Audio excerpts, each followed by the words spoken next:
Қайырлы күн, достар. Бүгін мен сіздерге оңай декоративный, әдемі екі жастық түрін көрсеткім келіп отыр.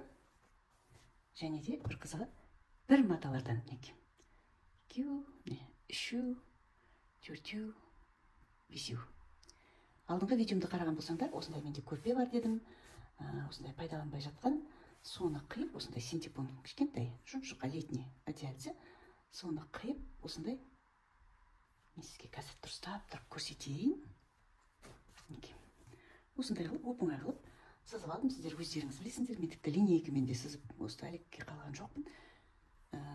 Өлшеген де жоқпын. Тез-тез азғантай ғана сызықтарды сыздым. Және осы жері осындайдың енді жастық болған соң алды, арты болады. Соны мен бір эксперимент жасап, сіздерге көрсеткім келіп отыр. Осындай бірдей маталардан, мысалға, мына жастықтың алдын, бетін осы матадан жасағым келеді. Келесісін қазір тағы да көрсетемін, қай матадан жасайтынымызды. Бірақ маталардың бәрі бірдей, ана алдына да артына да салатыным. Тек бір айырмашылығы бұлардың әрқайсысы әртүрлі несінде, әртүрлі порядокта тұр. Әртүрлі қылып салғанмын да. Міне, осы беті осылай болады. Енді мен қазір осылардың бәрін инемен қадап аламын. Мен жаңа сіздерге айтуға ұмытып кетіппін. Қадағанда мына астыңғы бетіне қадау керек. Өйткені сіз қазір тіккенде осы сызықтармен тігесіздер. Мінекей, енді мен осыларды қадап алдым. Көрдіңіз бе, арқайын оңай былай қозғай аламын. Енді осымен бірдей қылып, мен қиып аламын.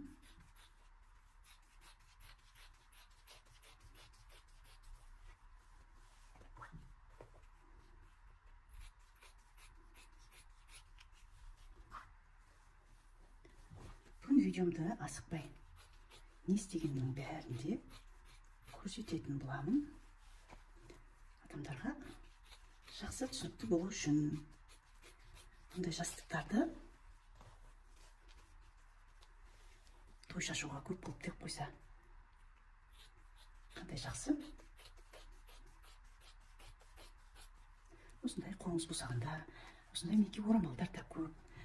Бұл техника сенелдің бір жақсысы көне матадан өте жақсы шығады. Енді әрине жаңа матадан жақсы болады, бірақ көне матадан ол жаңағыдай түгі көбірек түседі. Сондықтан да көне екен, бұл пятно екен демеңіздер, кез келген матадан бола береді. Даже бір интернетте бір осындай блогердің трикотаж салуға да болады деген естігенмін, бірақ енді мен онымен әлі жасап көргенім жоқ. Мінекей, көрдіңіздер ме? Инемен қадап алған қандай мінекей ыңғайлы. Мен жаңа сіздерге көрсеткенде осыны сыртынан қадап алың деп көрсеттім. Шатысып кетіппін. Бұны сыртынан қадамайсыз, өйткені сызығы қай жер болса, сол жерден қадағаныңыз жақсы ғой. Сонда бәрі де көрініп тұрады, ине алдында тұрады. Осылай.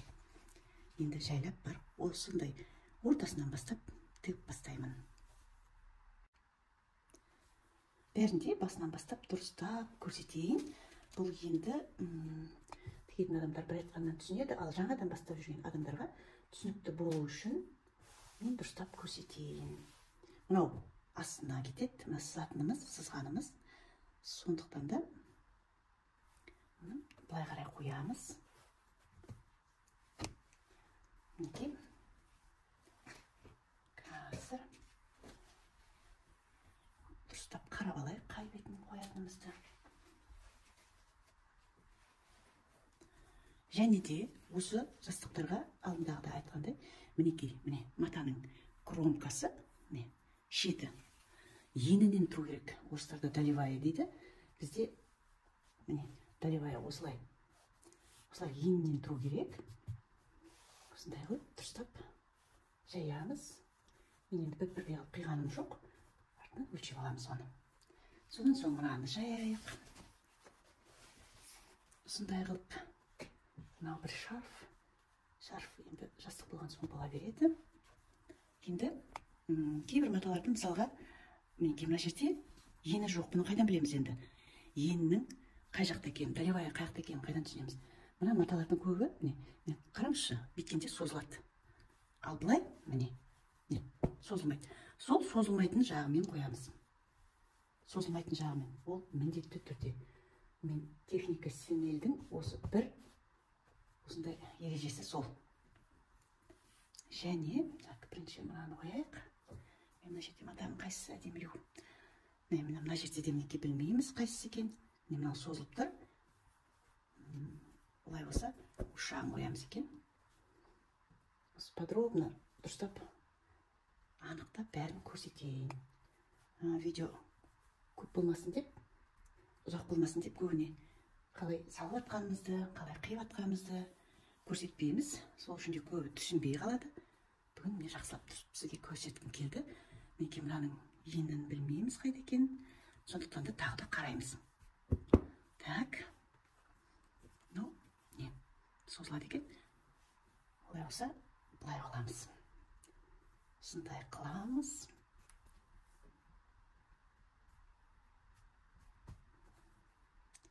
Видео ұзақ болып кетіп жатса, ысырып қарасаңыздар болады. Мен бірақ бұны осы дұрыстап қалай қиып атқаныңызды бәрінде көрсетіңізші деген адамдарға көрсетіп жатырмын. Мынау былай мекен көріңіз, созылып жатыр. Оны былай қоямыз, созылған көлденеңнен.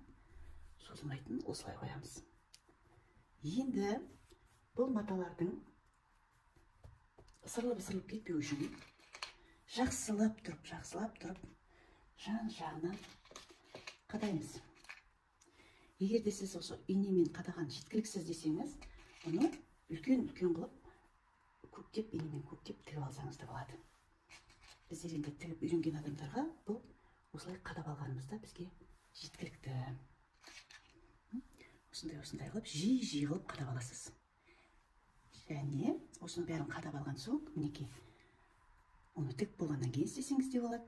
Бұлай осымен бірдей қылып, қиып, түзеп алсаңдар болады. Болмаса, оны тік болғаннан кейін жасасаңыз болады. Енді қазір мен екіншісін көрсетемін сізге. Мынандай қылып сыздым, кішкене басқаша сыздым. Бұны да бұл жерде кішкене ашық жерлерін көбірек қалдырғым келді. Ана артында ашық жері бұдан да көп. Мынаны кішкене сызықтарын көптеп алдым. Тағы да айтам, мына сызығын астына жібересіздер осылай. Енді жаңағы көрсеткен маталардың ішінде тек қана осы мата өзгеше. Басқасының бәрі дәл сол маталар. Бұлай созылады. Созылмайды. Так, қайсы мынау. Бұлай да созылып тұр. Бұлай көбірек. Кейбіреулердің осылай білмей қаласың. Мен мынаны прихватка тіккенде не қылғанмын жағдай. Крахмалға салғанмын, сондықтан да қаушырлап тұр. Өзім кейбіреулердің осылай таба алмай қаласың да, сол ертең қиғанда кәдімгідей білініп тұрады. Соны дұрыстап қараңызсыңыздар. Так, былай екен дұрыс. Осылай екен. Кішкене түсінбей қалдым бүгін. Манағы алдындағыдан мата тек бұндай мата біреу екен. Міне мынаны арқайын білеміз, өйткені осындай мынандай ені бар, шеті бар. Осындай матадан да алдында жастық тікемін. Менің каналыма тіркеліп осындай видеоларымды қарасаңдар болады. Әдемі жастықтар түрлері бар. Енді неге? Бұның ені жоқ.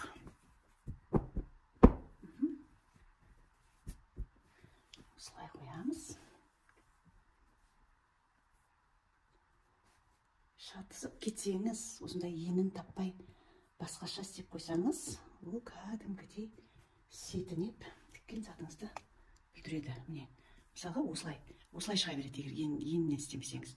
Өстіп матаңыз тек осылай шыға береді қиған кезде. Ал біз енді қазір қиғаш қиямыз ғой, қиғаш қиған кезде мынандай болып шықпайды. Тек мата түктеніп сөйтеді. Так, мынау былай. Осылай қоямыз. Енді манағының үстін, манағы жастықтың үстін осындай түс қылғанбыз. Ендігісін біздер мынандай аламыз. Мен мынандай көргім келіп тұр. қандай болатынын видеоның соңына дейін қараңыздар, көрсетемін. Осындай. Осылардың бәрінде қазір тағы да оларды да мен қадап аламын. Бәрін жақсылап тұрып қадап алыңдар. Жиі қылыңдар, инені аямаңдар. Болмаса көктеп тігіп алыңдар. Көктеп тігіп алсаңдар тіпті жақсы, ешқандай мата сырғымайды, өте түп-түзу болып тігіледі. Так, мінекей. Мінекей. Мынау арты. Осы жағынан бастап тіктім мен.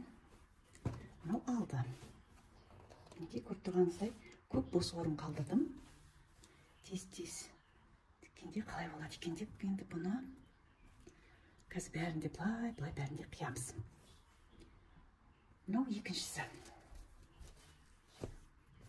Қазір жіптерін бәрін аламыз. Мынандай инелерінің бәрінде алайық. Мынау арты, мынаның кішкене тігісін көбірек қылдым. Мынау алды. Неке әдейі осыны жастық қылып тігейін деп дайындадым, бірақ бір маталарды орындарын ауыстыруменен түрлері әртүрлі болады екен. Қандай болады?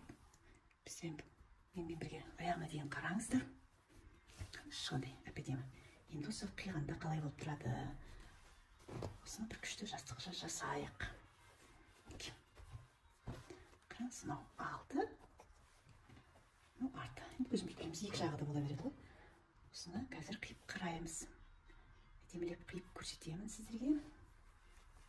Сосын жастық жасаймыз бұйырса. Мінекей, мына түрі мынандай болып шықты. Мен бұларды тек қана қиып қойдым, аздап қана қопыраттым. Бұны жалпы стиральный машинкаға салып, бір жуып алсақ, бұлардың бәрі жақсы болып түктенеді. Енді қазір мен сіздерге екіншісін көрсетейін. Бұған мен окантовка жасамаймын.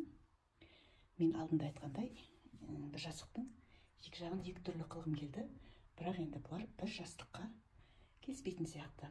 Екеуіне екі жағына тағы өздеріне ұқсайтындай матамен жасау керек. Я болмаса бір однотонный болу керек сияқты болды маған. Қазір екіншісін көрсетемін сіздерге. Ал мынау мінекей екінші төрт бұрышым тіккенім. Бұл да әдемі болып шықты. Бұны да мен тек қана қиып қойдым. Әлі жіптерін де алған жоқпын.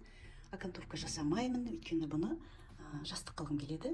Жаңағы айтқан мынаумен мен негізінде бұларды екеуін қосып бір жастық қылғым келген, бірақ неге өзіңіз көріп тұрғандай, бұлар бір-біріне келіспейді.